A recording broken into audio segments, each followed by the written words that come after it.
তামিম, ভর্তি পরীক্ষা কখন শুরু হবে এবং এবছর মোট কতজন পরীক্ষার্থী অংশ নেবার কথা রয়েছে, বিস্তারিত জানাবেন। জি ধন্যবাদ।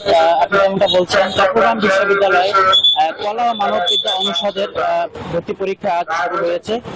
ভর্তি পরীক্ষাকে কেন্দ্র করে আমরা দেখছি যে বিশ্ববিদ্যালয়ের প্রশাসন বিভিন্ন ধরনের নিরাপত্তা জোরদার করেছে এবং আমরা দেখতেছি পুলিশ, বিজেপি এবং সিভিল পোশাকে আইন শৃঙ্খলা রক্ষাকারী বাহিনী তারা এখানে শিক্ষার্থীদের নিরাপত্তার বিষয়ে কাজ করছেন।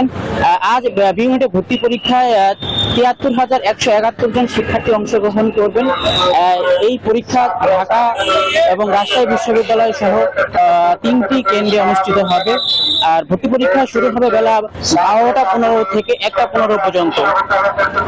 ভর্তি পরীক্ষাকে কেন্দ্র করে সকল ধরনের ডিজিটাল জালিয়াতি রোধে সকল ধরনের ব্যবস্থা গ্রহণ করেছে বিশ্ববিদ্যালয়ের প্রশাসন। আমাদেরকে জানিয়েছেন বিশ্ববিদ্যালয় ভিসি যে কোনো ধরনের অপ্রীতিকর ঘটনা আমরা ঘটতে দিব না। এই অপ্রীতিকর ঘটনার বিষয়ে আমরা সর্বোচ্চ ব্যবস্থা নিব আর কি।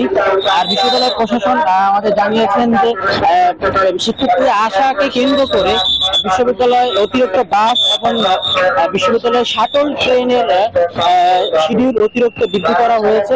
আমরা দেখছি যে সকাল থেকে চট্টগ্রাম বিভাগের বিভিন্ন জেলা থেকে শিক্ষার্থীরা আসছেন এবং তাদেরকে সুশৃঙ্খলভাবে বিশ্ববিদ্যালয়ের বিভিন্ন ফ্যাকাল্টিতে পৌঁছে দেওয়ার কাজ করছেন বিশ্ববিদ্যালয়ের ছাত্র সংগঠনগুলো। এখানে বিভিন্ন ছাত্র সংগঠন এবং বিশ্ববিদ্যালয়ের বেশ কয়েকটি ফ্যাক্টরিয়াল বডি এখানে কাজ করছেন আমরা দেখছি আর কি। এবং চট্টগ্রাম বিশ্ববিদ্যালয়ের যে বিজ্ঞান অনুষদ পরীক্ষা শেষ হয়েছে আর কি, শেষ হয়েছে। আজ বিউনিটে পরীক্ষা অনুষ্ঠিত হচ্ছে। এই ছিল চট্টগ্রাম বিশ্ববিদ্যালয় 0 পয়েন্ট থেকে আমার কাছে সমস্যার তথ্য। তামিম, আপনাকে ধন্যবাদ আমাদের সাথে যুক্ত হবার জন্য।